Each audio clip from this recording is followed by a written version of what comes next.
살아계신 하나님 감사합니다. 오늘 새벽에도 주님 모시고 각 가정에서 예배드리며 주님의 목소리를 듣게 하시니 너무나도 감사합니다. 주신 하루 내 안에 계신 성령님 모시고 성령의 인도 따라 승리하는 하루의 삶이 될 수 있도록 인도하여 주옵소서. 오늘 새벽에도 자격 없는 죄인을 세우셨으니 성령의 지혜와 지식으로 주님의 기쁘신 뜻대로 사용하여 주옵소서. 일하실 주님을 기대하오며 예수님의 이름으로 기도하옵나이다. 아멘. 각 가정에서 예배하시는 우리 성도님들을 주님의 이름으로 축복합니다. 오늘 은혜 받으실 하나님의 말씀은 사도행전 4장 1절에서 12절 말씀입니다. 사도행전 4장 1절에서 12절 말씀입니다. 성경을 찾아서 펼쳐보시길 바랍니다. 사도행전 4장 1절에서 12절 말씀입니다. 저는 여기서 여러분이 계신 곳에서 저와 함께 하나님의 말씀을 함께 합독하여 읽도록 하겠습니다. 사도행전 4장 1절에서 12절 말씀입니다. 시작. 사도들이 백성에게 말할 때에 제사장들과 성전 맡은 자와 사두개인들이 이르러 백성을 가르침과 예수를 들어 죽은 자 가운데서 부활하는 도 전함을 싫어하여 저희를 잡음에 날이 이미 저문 고로 이튿날까지 가두었으나 말씀을 들은 사람 중에 믿는 자가 많으니 남자의 수가 약 5천이나 되었더라.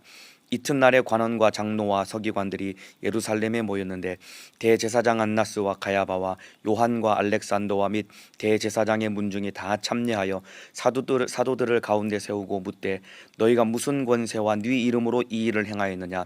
이에 베드로가 성령이 충만하여 가로되 백성의 관원과 장로들아, 만일 병인에게 행한 착한 일에 대하여 이 사람이 어떻게 구원을 얻었냐고 오늘 우리에게 질문하면 너희와 모든 이스라엘 백성들은 알라. 너희가 십자가에 못 박고 하나님이 죽은 자 가운데서 살리신 나사렛 예수 그리스도의 이름으로 이 사람이 건강하게 되어 너희 앞에 섰느니라. 이 예수는 너희 건축자들의 버린 돌로서 집 모퉁이의 머릿돌이 되었느니라. 다른 이로서는 구원을 얻을 수 없나니 천하 인간의 구원을 얻을 만한 다른 이름을 우리에게 주신 일이 없음이니라 하였더라. 아멘. 오늘 사도행전 4장 1절에서 12절 말씀을 중심으로 나를 변화시키는 성령님, 나를 변화시키는 성령님이라는 제목으로 사도행전 7번째 시간 하나님의 말씀 나누도록 하겠습니다. 사도행전 3장에 베드로가 성전 미문에 앉아있는 안전뱅이를 예수님의 이름의 권세로 일으킵니다. 그리고 나서 솔로몬이라는 행각에서 베드로가 모인 수많은 사람들에게 복음을 전할 때 이 복음을 들은 많은 사람들이 예수를 믿고 구원을 받습니다. 그런데 아니나 다를까 성전에서 복음을 전했기 때문에 제사장들과 사두개인들과 장로들이 복음을 전하는 베드로와 요한을 제지를 합니다. 그리고 이 두 사람을 가두게 됩니다. 지금으로서는 도저히 상상할 수 없는 일인데 지금 사람을 가두려면은 법원에서 영장을 발부받아서 그래야 구속영장을 발부받아야 사람을 가둘 수 있는데 이때는 제사장들과 사두개인들이 엄청나고 막강한 권력을 가졌기 때문에 그냥 현장에서 사람들을 가둘 수 있는 힘과 권력을 가진 사람들이 바로 제사장들과 사두개인이었습니다. 그리고 이들에 의해서 베드로와 요한이 가두게 되고 이튿날 이 베드로 대제사장이 베드로를 신문하게 되는데 오늘 그 내용이 오늘 본문의 이야기입니다. 7절에 보면은 이 1절부터 이제 제사장들과 사두개인들이 베드로를 가두고 그 이튿날 이제 대제사장이 베드로를 신문합니다. 7절입니다. 사도들을 가운데 세우고 묻되 너희가 무슨 권세와 네 이름으로 이 일을 행하였느냐라고 대제사장이 베드로를 신문하게 됩니다. 그러니까 솔로몬 행각에서 베드로와 요한이 예수님에 대해서 이 설교를 하고 복음을 전할 때 무슨 권세와 누구의 이름으로 너희가 이 일을 행하였느냐라고 신문을 할 때 이 베드로가 대제사장들과 이 산헤드린 공회 앞에서 베드로가 변론하기를 시작을 합니다. 바로 이 사도행전에서 베드로의 네 번째 설교가 시작이 됩니다. 바로 8절에서 12절까지의 내용이 베드로의 네 번째 설교의 내용인데 이 설교가 굉장히 짧은 설교지만은 굉장히 은혜가 되는 설교의 내용입니다. 제가 다시 한번 오늘 본문을 방금 읽었지만은 한 번 더 사도행전에 기록된 베드로의 네 번째 설교 제가 다시 한번 읽어드리겠습니다. 이에 베드로가 성령이 충만하여 가로되 백성의 관원과 장로들아, 만일 병인에게 행한 착한 일에 대하여 이 사람이 어떻게 구원을 얻었냐고 오늘 우리에게 질문하면 너희와 모든 이스라엘 백성들은 알라. 너희가 십자가에 못 박고 하나님이 죽은 자 가운데서 살리신 나사렛 예수 그리스도의 이름으로 이 사람이 건강하게 되어 너희 앞에 섰느니라. 이 예수는 너희 건축자들의 버린 돌로서 집 모퉁이의 머릿돌이 되었느니라. 다른 이로서는 구원을 얻을 수 없나니 천하 인간의 구원을 얻을 만한 다른 이름을 우리에게 주신 일이 없음이니라 하였더라. 바로 베드로가 대제사장 앞에서 이렇게 설교를 했는데, 여러분, 설교의 내용, 참된 진리의 말씀을 베드로가 거침없이 여러분 이 대제사장들과 그리고 산헤드린 공회 앞에 베드로가 설교를 하게 됩니다. 특별히 이 12절, 사도행전 4장 12절은 많은 사람들이 암송하고 있는 구절이고 또 굉장히 유명한 구절입니다. 다른 이로서는 구원을 얻을 수 없나니 천하 인간의 구원을 얻을 만한 다른 이름을 우리에게 주신 일이 없음이니라 하였더라. 많은 사람들이 암송하고 있는 성경 구절인데 바로 베드로의 입에서 나온 바로 이 설교의 내용입니다. 이와 같이 베드로가 오늘 본문의 사도행전 4장에서 이 사도행전 전체에서 네 번째 한 이 설교의 내용은 내용 자체도 여러분 굉장히 은혜가 되고 여러분 거침없는 진리의 말씀을 선포했기 때문에 내용 자체도 참 은혜가 되지만은 여러분 특별히 베드로가 어떤 사람들 앞에서 그리고 어떤 상황 속에서 이 설교를 했는가를 다시 한번 생각을 하게 되면은 더욱 은혜가 되고 여러분 감동스러운 이 설교가 사도행전 4장의 설교입니다. 여러분 베드로는 누구 앞에서 설교했냐면은 바로 오늘 본문 5절과 6절입니다. 제가 읽어드리겠습니다.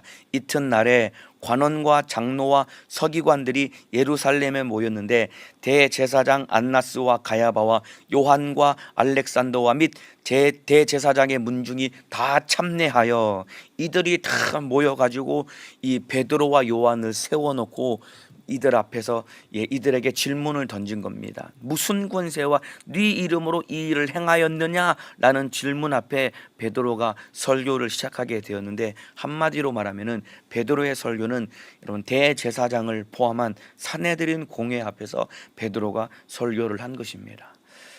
이들이 누구냐면은 바로 이 사람들이 얼마 전에 예수를 잡아 죽인 주범들이었습니다. 여러분, 이들이 예수를 죽인 주범이었습니다. 바로 대제사장 그리고 산헤드린 공회가 예수님께 하나님의 아들이라는 신성모독 죄를 뒤집어 씌워가지고 저를 십자가에 못 박아 죽어야 마땅하다, 사형에 해당하는 죄다라고 하는 신성모독죄를 뒤집어 씌워서 옷을 확 찢은 다음에 예수님께 사형 판결을 내린 사람들이 바로 이 사람들입니다. 여러분,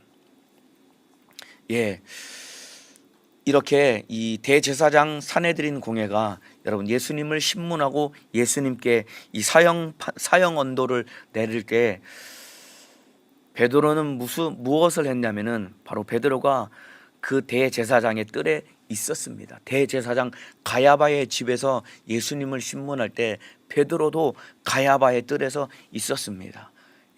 이 뜰 한켠에 피워놓은 모닥불 숯불을 불을 쬐면서 예수님이 신문 받는 과정과 그 내용을 다 들으면서 불을 쬐고 있을 때 한 비자가 찾아와 가지고 너도 예수와 함께 있었도다, 너도 예수와 한 당이도다 라고 할 때 베드로가 예수를 모른다고 부인했습니다. 그리고 조금 있다가 또 질문할 때 베드로가 맹세하며 예수를 모른다고 부인했습니다. 그리고 마지막 세 번째는 베드로가 저주하며 맹세하며 예수를 모른다라고 3번 부인하고 도망갔던 사람이 바로 베드로였습니다. 바로 이렇게 예수님을 모른다고 3번 부인할 때 누구 앞에서 예수를 3번 부인했냐면 바로 대제사장들과 방금 읽어드렸던 그 구성원인 산헤드린 공회원들 앞에서 베드로가 예수님을 3번씩이나 모른다라고 부인하고 도망갔던 베드로였거든요.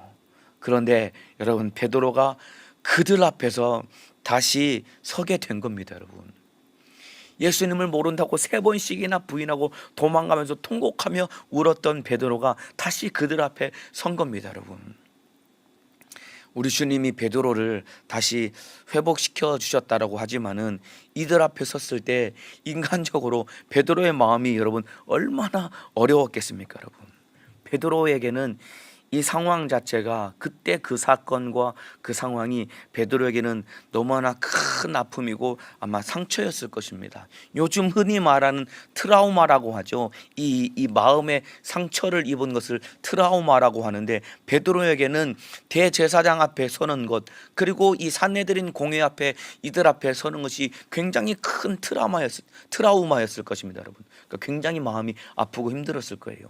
그런 사람 있지요.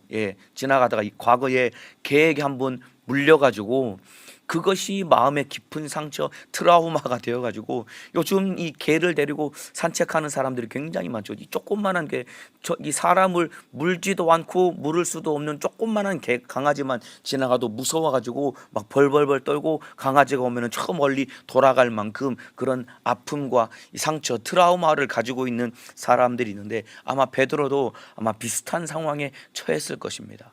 그때 대제사장 앞에 섰을 때 그 대제사장 가야바가 예수님을 신문하고 이자는 십자가에 못 박아 죽여 마땅하는 신성모독죄에 처한 자다, 십자가에 못 박아 죽여야 된다라고 십자가형에 처하는 그 상황을 베드로가 바라보았고, 가야바의 목소리를 들었고 예수님이 사형언도를 내려지는 것을 바라보았던 그 베드로, 그 상황이 너무나 무서워가지고 예수님을 3번씩이나 저주하고 맹세하며 부인하고 통곡하며 떠났던 베드로가 다시 이들 앞에 섰던 것입니다.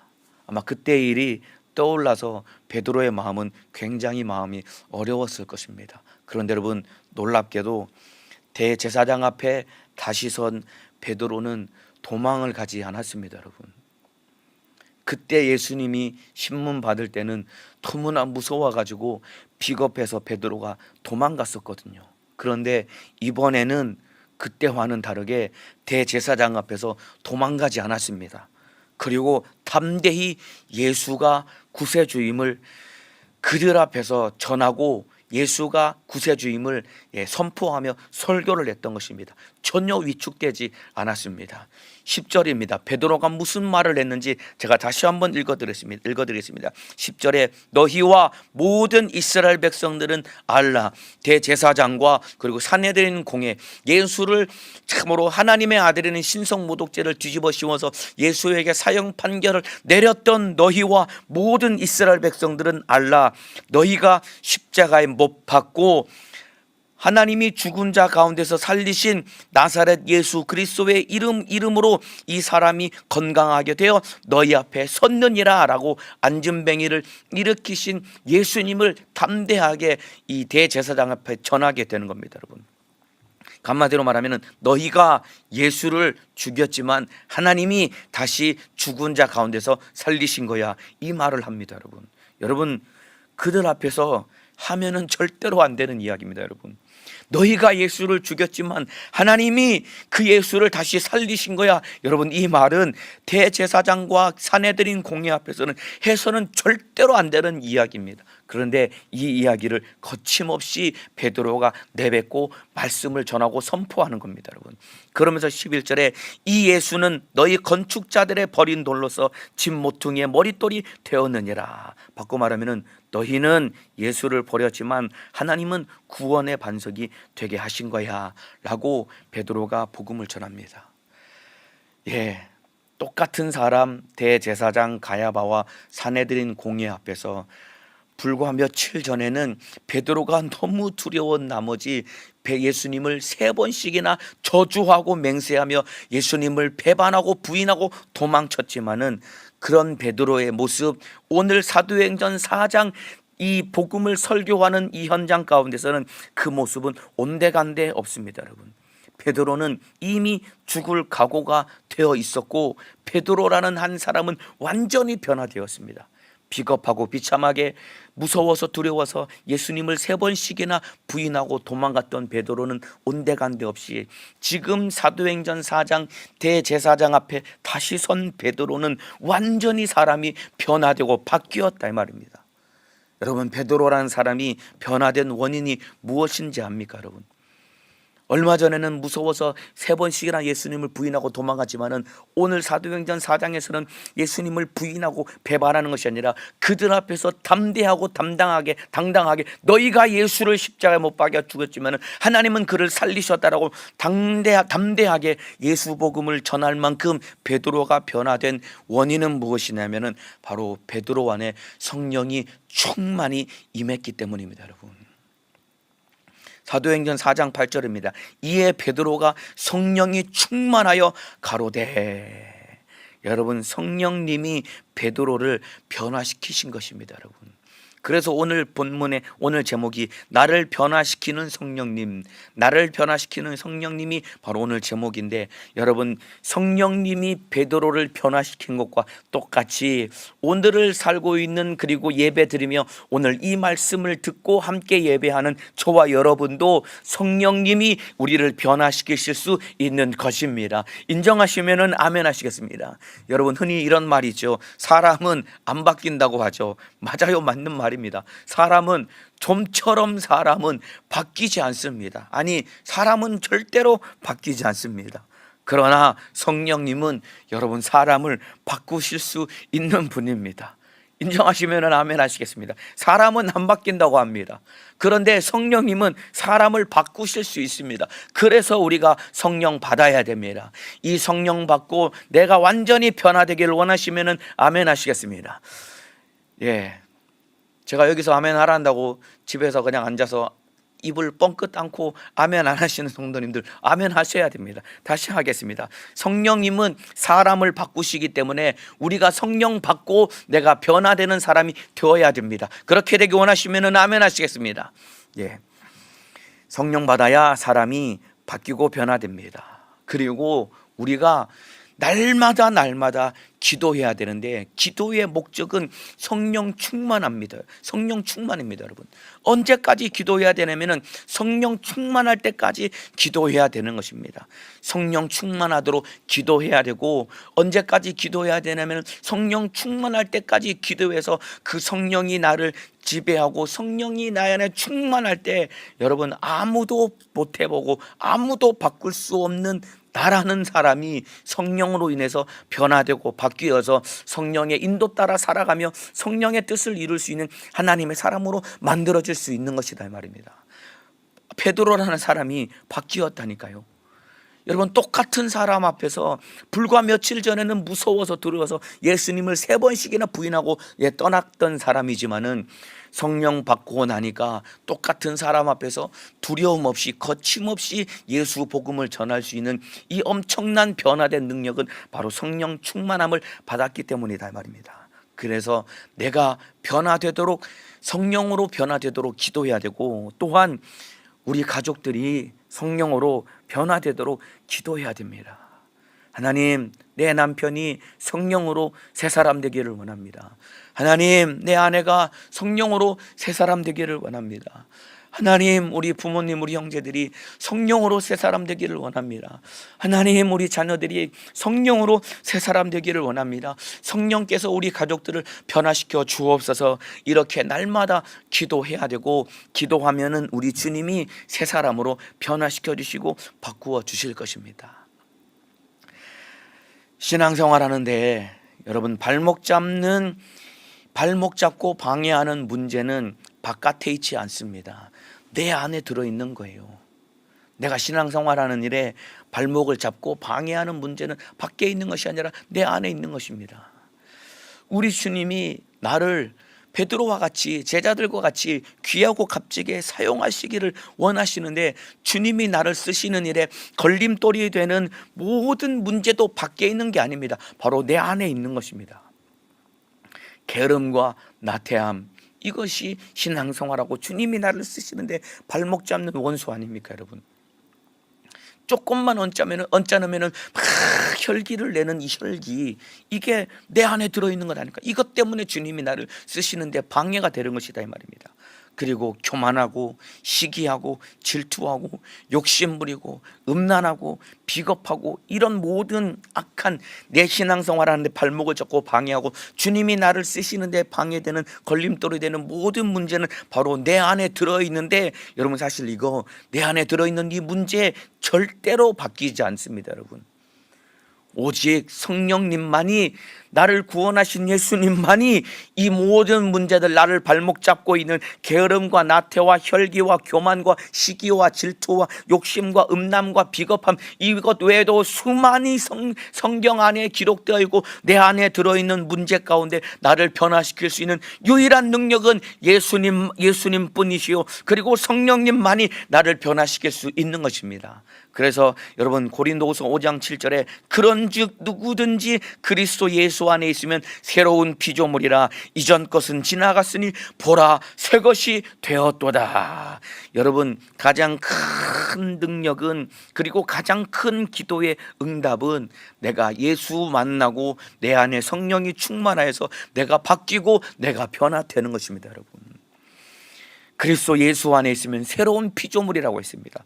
보라 이전 것은 지나갔으니 새 것이 되었도다. 새 것 되어야 됩니다 여러분. 내 안에 성령님 모시고, 과거에 나는 비겁하기 짝이 없고 욕심이 가득하고 시기 질투가 가득하고 게으르고 나태하고 욕심 가득하고 음란이 가득한 그런 죄인이었지만은 성령 충만히 받고 예수로 거듭나서 이제 새로운 피조물이 되어서 내가 변화되고 바뀔 때 주님은 나를 쓰실 수 있는 것이고, 그때부터 진짜 신앙생활, 영적 생활 할 수 있게 되는 것이다 이 말입니다. 베드로가 이렇게 예수 안에서 새로운 피조물이 되어서, 성령으로 새로운 피조물이 되어서 대제사장 앞에서 담대하게 복음을 전할 수 있는 사람으로 바뀌었다 이 말입니다.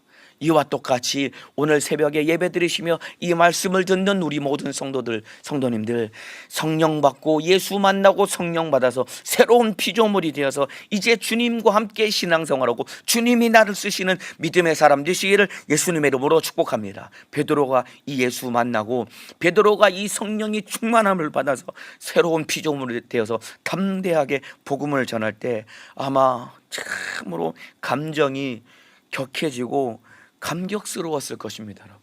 생각을 해보세요. 불과 얼마 전에 이들 앞에서 여러분 세상 말로 창피하고 이 참으로 얼굴을 들 수 없을 만큼 이 부끄러운 모습으로 예수님을 부인하고 배반하고 떠났던 베드로가 다시 그들 앞에 서서 담대하고 당당하게, 여러분 조금도 위축됨이 없이 너희가 예수를 죽였으나 하나님은 그 예수를 살리셔서 예수가 부활했다. 너희는 예수를 버렸지만은 하나님은 구원의 반석이 되게 하셨다라고 담대하게 복음을 전할 때 얼마나 감격스럽고 여러분 참으로 이 감정이 격해졌을 것이겠느냐 이 말입니다 여러분. 이와 같이 여러분 담대하게 성령이 충만해서 담대하게 이 복음을 전할 때 주시는 이 감격과 감동이 있습니다. 이와 똑같이 저와 여러분도 베드로와 같이 우리가 성령으로 새로운 피조물, 성령으로 새로운 사람이, 변화된 새로운 사람이 되어서 이제 우리도 복음을 전하고 날마다 성령 충만함 속에서 그 감격과 감동 속에서 살아가는 새로운 피조물이 되어야 됩니다. 제가 20대 초반에 대략 벌써 한 20년도 넘었겠네요. 20대 초반에 벌써 오래된 일입니다. 20대 초반에 이 일본으로 단기 선교를 갔던 적이 있었습니다. 한 2주 동안 대충 한 팀원들이 한 20명 넘게 팀원들이 꾸려지고 우리 팀을 이끌어 가시는 이 팀장님이 계셨고, 일본 단기 선교를 우리 팀이 갔습니다. 동경에 있는 교회의 선교사님과 함께 그 교회를 거점으로 해서 이 2주 동안 일본에서 복음을 전했습니다. 노방에서 찬양도 하고 공연도 하고 복음도 전하고 그리고 집회도 하고 그렇게 2주 동안 사역을 했는데 참 굉장히 기쁘고 이 감격스러운 하루하루를 지냈습니다. 근데 그 한 2주간의 시간 속에서 제가 잊을 수 없는 하루 한 날이 있습니다, 여러분. 그날 정말로 이 감격스럽고 잊을 수 없는 날이 있는데 그 일본 사람들은 말이죠, 여러 가지 많은 종교를 믿고 신을 믿지만은 일본 사람들의 일본의 문화와 그들의 삶의 기반이 되는 종교가 무엇이냐면은 바로 신도라는 종교입니다. 그 신사라고 아시죠? 신사. 이 기둥나무를 2개를 세우고 그 위에 또 동그란 기둥을 딱 세워 가지고 이게 신사입니다. 그게 이제 그 신사가 되어서 거기에서 참배를 하는데 그 일본 사람들이 믿는 그 신도가 일본 사람들의 문화의 삶의 기반입니다. 그리고 날마다 거기에서 신사 참배를 하죠. 일본 사람들은 동경 시내에도 큰 빌딩과 집안 어디 구석에도 전부 다 그 신사가 있어가지고 그들은 날마다 거기서 참배를 하고 그게 삶의 문화고 그게 그들의 생활의 한 부분으로 자리 잡고 있습니다. 근데 그 중에서 가장 큰 신사고 그 신사 참배의 가장 중심이 되는 신사가 우리도 잘 알고 있죠. 이 정치적으로 굉장히 이 민감한 이 문제가 일어날 때마다 등장하는 신사인데 바로 야스쿠니 신사라는 신사가 일본 동경에 있습니다. 그 야스쿠니 신사가 있는데 저희가 하루는 제가 잊을 수 없는 그날 저희가 어디를 갔냐면은 바로 야스쿠니 신사에 갔습니다. 우리 팀원들이 가가지고 뭘 했냐면은 그 신사 안에 들어가가지고 신사 그 땅이 있잖아요. 그 신사 이렇게 세워진 기둥이 세 번 있습니다. 한 번 지나고 또 한 번 지나고 또 한 번 지나면은 거기에 그 2차 대전 일본 그 전쟁의 전범들 260만 명의 그 위패가 모셔져 있는 그 신사가 있는데 거기 안에 들어가가지고 저희가 뭘 했냐면은 거기서 찬양을 하면서 복음을 전했습니다, 여러분. 그러니까 우리나라로 치자면은 저 광화문 쪽에 조계종 그 본사인 조계사가 있습니다.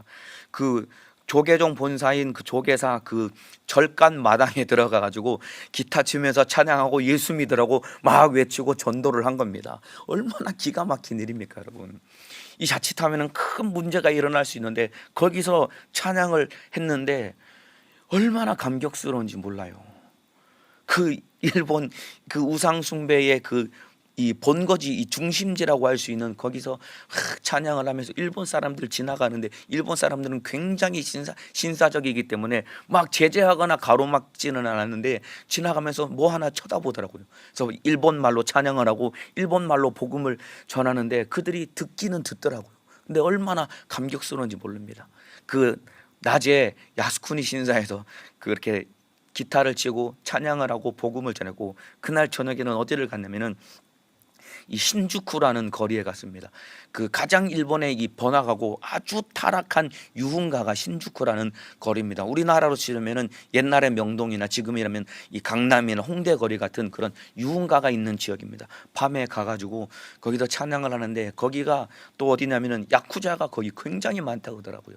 찬양을 하는데 이 아니나 다를까 큰 등치 큰 사람이 하나가 와서 얼쩡얼쩡거리면서 이렇게 막 시비를 거는데 이 가까이 와서 얼굴을 봤는데 이 눈이 풀려 있더라고요. 제가 딱 봤을 때 제 기억에 아마 그 사람이 이 약물에 중독이 되어 가지고 눈이 풀렸는데 얼굴에 칼자국이 코하고 이 볼에 이렇게 칼자국이 선명하게 이 흉터가 나 있는 거예요. 와서 막 일본 말로 막 욕을 하고 시비를 거는데 굉장히 이 무서울 법도 한데 전혀 무섭지 않았습니다. 막 찬양을 하면서 복음을 전하는데 얼마나 감격스럽고 감동이 됐는지 모릅니다.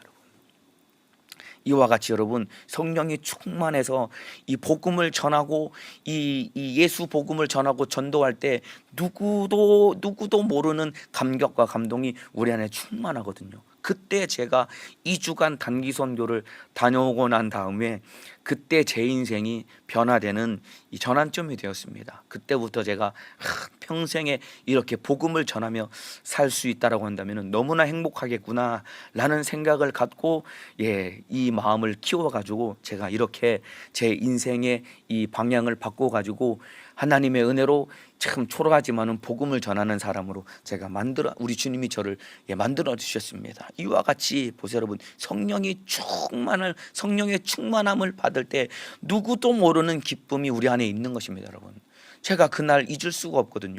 야스쿠니 신사에서 찬양하고 복음을 전하고 신주쿠에서 야쿠자가 이 막 자칫하면은 큰 충돌이 일어나고 문제가 될 수 있음에도 불구한 그런 위험한 상황 속에서 복음을 전할 때 참 기쁨이 있었거든요. 아마 베드로가 이 대제사장 앞에서 복음을 전할 때 아마 이런 감격과 감동이 있었을 것입니다. 자칫하면은 붙잡힐 수 있고 자칫하면 자기 목숨, 예수를 죽인 사람들이었기 때문에 자기도 죽을 수 있음에도 불구하고 거침없이 복음을 전할 수 있었던 것은 베드로 안에 성령이 충만했기 때문이다, 이 말입니다. 이와 같이 여러분, 성령이 충만할 때 누구도 모르는 기쁨이 우리 안에 있는 것입니다. 이와 같이 그 기쁨을 날마다 이 성령으로 충만해서 복음을 전할 때 그 기쁨이 우리 안에서 샘솟듯 일어나게 되는 것입니다, 여러분.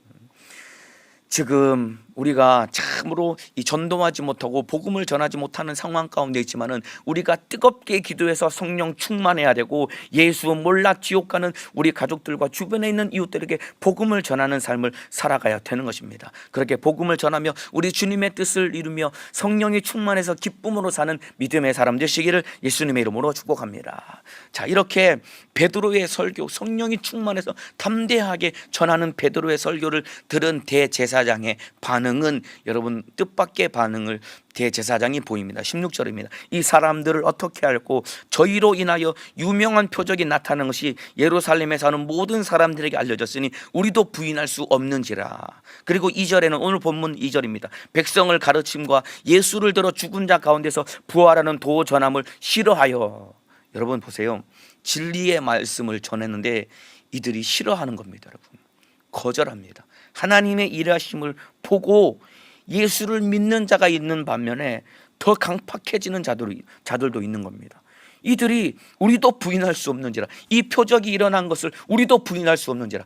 부인할 수 없으면 예수를 믿어야 되는 것 아닙니까? 그런데 부인할 수 없는 표적이 일어났음에도 불구하고 오히려 더 마음이 강팍해져서 이들을 더욱더 배타하고 복음을 더욱더 가로막으려고 하는 이런 안타까운 지경에 처하게 되는데, 이것보다 더 비참한 일은 없는 겁니다, 여러분. 4절에 보면은 말씀을 들은 사람 중에 믿는 자가 많으니 남자의 수가 약 5천이나 되었더라.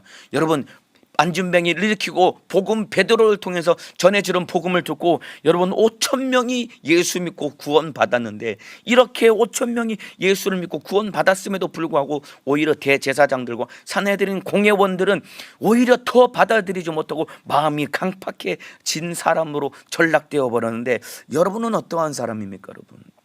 하나님의 말씀이 들려올 때 어찌할꼬 애통하며 통곡하며 통에 자복하고 변화되는 사람이 될 수 있어야 됩니다, 여러분.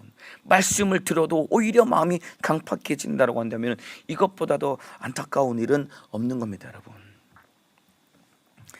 여러분, 영적인 사람이 어떤 사람인지 아십니까, 여러분?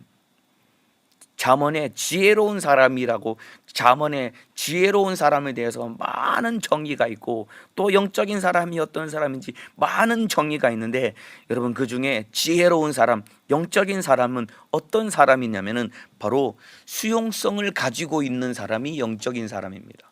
그러니까 잘 받아들이는 사람이 지혜로운 사람이에요.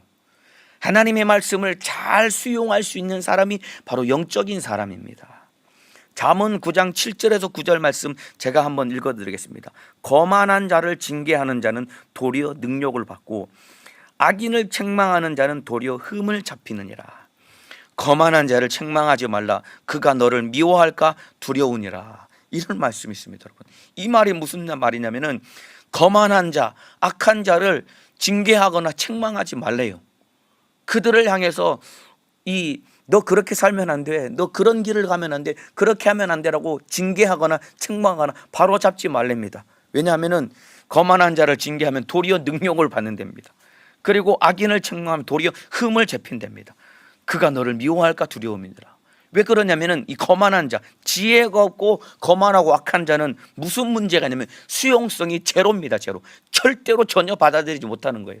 그러니까 하나님의 말씀을 전하고 너 그렇게 하면 안 되라고 아무리 옳은 말을 이야기해줘도 받아들이지 못하니까 그들은 옳은 말을 해도 받아들이지 못하고 오히려 옳은 말을 한 사람을 능욕하고 오히려 책을 잡아서 막 혈기 부리고 그렇게 막 거절하니까 오히려 그들은 더 악해진다라는 의미입니다, 여러분. 그러면서 그 뒤에 지혜 있는 자를 책망하라 그가 너를 사랑하리라. 지혜로운 사람은 책망하면은 그것을 받아들이고 책망하는 사람을 사랑한다라는 이야기입니다, 여러분. 지혜 있는 자에게 교훈을 더하라 그가 더욱 지혜로워질 것이요 의로운 사람을 가르치라 그의 학식이 더하리라. 수용성이 있는 사람은 그에게 교훈을 더하면 더 지혜로워지고 의로운 사람을 가르치면 더 학식이 넘쳐난다라는 것입니다, 여러분. 여러분은 어떤 사람입니까? 하나님 앞에 지혜로운 사람, 영적인 사람입니까? 아니면은 지혜롭지 못하고 악하고 그리고 참으로 이 세속적이고 세상적인 사람입니까? 그것은 무엇을 보면 알 수 있냐면은 내 안에 내가 수용성이 있는 사람이냐 아니면 수용성이 없는 사람이냐. 받아들이는 사람은, 잘 받아들일 수 있는 사람은 그게 바로 영적인 사람이고 하나님의 말씀을 받아들인 만큼 내가 변화되지만은 받아들이지 못하면은 하나님의 말씀을 거절하고 배타하기 때문에 내 영혼은 망할 수밖에 없는 것입니다, 여러분. 예, 대제사장들과 장로들, 바로 사내들인 공회원들이 하나님의 지혜인 그리스도를 받아들이지 못한 거예요. 이들이야말로 바로 악하고 거만한 자다 이 말입니다. 하나님이 나를 살리시려고 하는 그 말씀 내가 제한 없이 받아들여야 됩니다. 그래서 우리가 날마다 이렇게 기도해야 됩니다. 하나님, 나를 살리시려는 말씀 내가 제한 없이 받아들이게 하옵소서. 나를 살리시려고 하시는 그 하나님의 말씀 내가 제한 없이 받아들이게 하옵소서. 성경을 읽을 때마다 우리가 하나님의 목소리를 들어야 되고 이 말씀을 내가 수용하고 받아들여서 이 말씀대로 살아가는 믿음의 사람이 되어야 된다 이 말입니다. 근데 대제사장들과 이 장로들은 하나님의 말씀을 받아들이지 못하고 이들은 망했다 이 말입니다. 우리가 날마다 기도해야 될 것은 하나님, 내가 지혜로운 사람, 영적인 사람 되어서 하나님이 나에게 하시는 말씀을 받아들이고 그 말씀대로 만들어지는 믿음의 사람 되게 도와주옵소서. 그런데 대제사장들과 이 장로들은 이것을 받아들이지 못하고 오히려 예수의 이름으로 가르치지 못하도록 이 베드로와 요한을 이 가로막고 제한하고 금하게 됩니다. 그러니까 이 베드로와 요한이 하는 대답이 19절입니다. 베드로와 요한이 대답하여 가로되 하나님 앞에서 너희 말을 듣는 것이 하나님의 말씀을 듣는 것보다 옳은가 판단하라. 이렇게 담대하게 이야기합니다. 예수의 이름으로 가르치지 말라라고 명령을 했음에도 불구하고 하나님 앞에서 너희 말을 듣는 것이 하나님의 말씀을 듣는 것보다 옳은가 판단하라. 우리가 예수 복음을 전하는 것은 하나님의 말씀에 순종하는 것이지 우리는 너희 말을 들을 수 없는 거야 라고 이렇게 담대하게 복음을 전합니다. 그러니까 대제사장들과 장로들은 자기의 아성을 지키려고 예수 복음을 전하지 못하겠지만은 사람의 말이 아닌 하나님의 뜻에 순종하겠다고 이들은 결단하고 이 주저하지 않고 위축되지 않고 복음을 전하는 사람으로 우리 주님의 뜻을 이루었다 이 말입니다. 이와 같이 저와 여러분은 사람의 말이 아니라 하나님의 뜻에 순종해야 됩니다, 여러분. 우리가 사람의 말을 수용하라는 것이 아니라 하나님의 뜻을, 하나님의 목소리를 수용하고 받아들여야 되는 것이다 이 말입니다. 하나님의 말씀을 받아들이고 하나님의 뜻에 순종해서 사람을 따라가는 사람의 종이 아니라 하나님의 뜻에 순종하는 하나님의 종이 되시기를 예수님의 이름으로 축복합니다. 그리고 나서 이들이 돌아와서 막 무섭게 이제 핍박하고 너희들 한 번만 더 그러면은 이제 가두어서 니네 처벌할 거야 라는 이런 무섭게 이제 협박을 하게 되었는데 이들이 돌아와서 뜨겁게 기도하는데 여러분 뭐라고 기도했냐면 29절입니다. 주여 이제도 저희의 위협함을 하감하옵시고 또 종들로 하여금 담대히 하나님의 말씀을 전하게 하여 주옵시며 손을 내밀어 병을 낫게 하옵시고 표적과 기사가 거룩한 종 예수의 이름으로 이루어지게 하옵소서 하더라. 빌기를 다하며 모인 곳이 진동하더니 무리가 다 성령에 충만하여 담대히 하나님의 말씀을 전하니라. 이들이 돌아와서 여러분 뭐라고 기도했냐면은 하나님, 저들이 우리를 핍박합니다. 핍박하는 자들을 없애주시고 핍박을 막아주시고 핍박이 사라지고 중단되게 하여 주옵소서라고 그렇게 기도하지 않았습니다. 오히려 그들은 뭐라고 기도했냐면은 주님, 우리에게 더욱 담대함을 주셔서 복음을 전할 수 있게 하여 주옵소서, 이렇게 기도한 겁니다. 또 종들로 하여금 담대히 하나님의 말씀을 전하게 하여 주옵시며 이렇게 기도한 겁니다. 그러니까 핍박을 없애달라고, 이 상황이 바뀌게 해달라고 변화되게 해달라고 기도한 것이 아니라 이 상황은 그대로 있을지라도 이 상황 속에서 더욱 담대하여 복음을 전할 수 있도록 우리에게 은혜와 능력을 주옵소서. 이렇게 이들이 기도했다 이 말입니다. 예, 우리의 상황도 마찬가지입니다. 갈수록 신앙생활하기가 더욱 어려워져 가고 있습니다. 예, 교회가 더욱더 혐오 세력화되어 가고 있고 이제 점점 더 교회에 대한 핍박은 거세어져 갈 것입니다. 예, 물론 어려워져 가는 상황이 개선되도록 기도해야 됩니다. 그리고 상황이 어려워져 간다고 다들 막 어떡하냐, 큰일 났다, 힘들어질 것이다 라고 말하지만은 여러분 솔직히 교회가 아무리 지금 한국 교회가 아무리 어려워져 간다고 할지라도 여러분 교회가 처음 시작된 여러분 초대교회 상황만 하겠습니까 여러분? 베드로와 제자는 그냥 복음을 전하니까 무슨 법원에 가서 영장을 청구하지도 않고 현장에서 바로 붙들려가서 잡혀간 거 아닙니까 여러분? 지금 우리는 그런 상황은 아니다 이 말입니다. 교회가 아무리 어려워져 가도 초대교회만큼 어려워져 가려면은 아직 한참 남은 겁니다 여러분. 그래서 여러분 어려워져 가는 상황이 개선되도록 여러분 기도해야 되겠지만은 그러나 우리가 더욱더 애타게 기도해야 될 것은 상황이 좋건 나쁘건 간에 우리가 더욱 애타는 마음으로 성령 충만해서 우리가 복음을 전할 수 있는 사람이 되도록 기도해야 된단 말입니다. 상황이 좋건 나쁘건 그것보다 더 중요한 것은 주님 우리에게 성령의 충만함을 허락하여 주옵소서. 상황을 바꿔달라고 기도하는 것보다 주님 나를 변화시켜 주옵소서. 나에게 성령의 충만함을 주셔서 나를 변화시켜 주시기를 원합니다. 우리가 이것 놓고 애타게 기도해야 된다 이 말입니다. 오늘 제목과 같이 나를 변화시키는 성령님이 나를 변화시키는 분이기 때문에 하나님 상황을 바꿔주시고 상황이 더 나아지게 해달라고 기도하는 것이 아니라 나를 변화시켜 달라고 성령의 충만함을 주셔서 나를 변화시켜 달라고 우리가 날마다 기도해서 상황은 더욱더 악해져 갈지라도 우리는 더욱더 성령 충만해져서 악해져가는 상황 가운데 더욱더 담대하게 복음을 전하며 악해져가는 상황 가운데 더욱더 담대하게 신앙생활하는 성령의 사람, 믿음의 사람이 되도록 우리가 날마다 기도해야 될 것입니다. 그렇게 기도해서 악해져가는 상황 가운데 더욱 성령 충만해서 주님의 뜻을 이루는 내가 변화되고 나부터 변화되는 성령의 사람 되시기를 예수님의 이름으로 축복합니다. 이 시간 기도하겠습니다. 아픈 사람은 아픈 곳에, 문제가 있는 사람은 가슴에 손 얹고 기도하겠습니다. 예수님, 나를 변화시키는 분은 성령님이십니다. 사람은 바뀌지 않는다고 합니다. 그 말 옳은 말입니다. 그러나 사람은 바뀌지 않지만은 성령님은 나를 변화시킬 수 있는 분이십니다.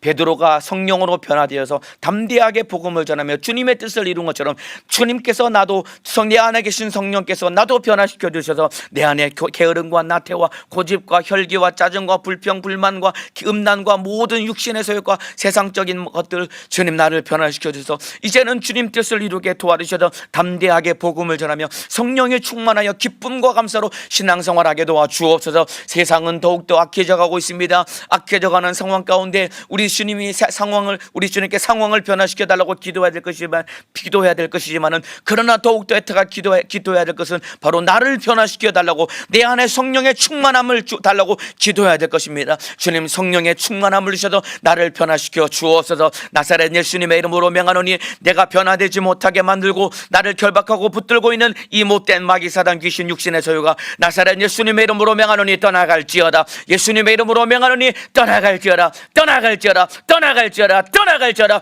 떠나갈지어다. 우리 주님 나간 귀신은 다시는 들어오지 못하도록 예수님의 이름의 권세로 지켜 보존해 주시고 오늘 하루도 우리 성도들이 기도하여 성령 충만하여 내가 변화되어 주님의 뜻을 이루게 도와주시고 한 사람도 코로나 바이러스에 감염되지 않게 도와주시고 주의 사도도 강건하게 사용하여 주옵소서. 두 손 높이 들고 주여 삼창하고 기도하시겠습니다. 주여.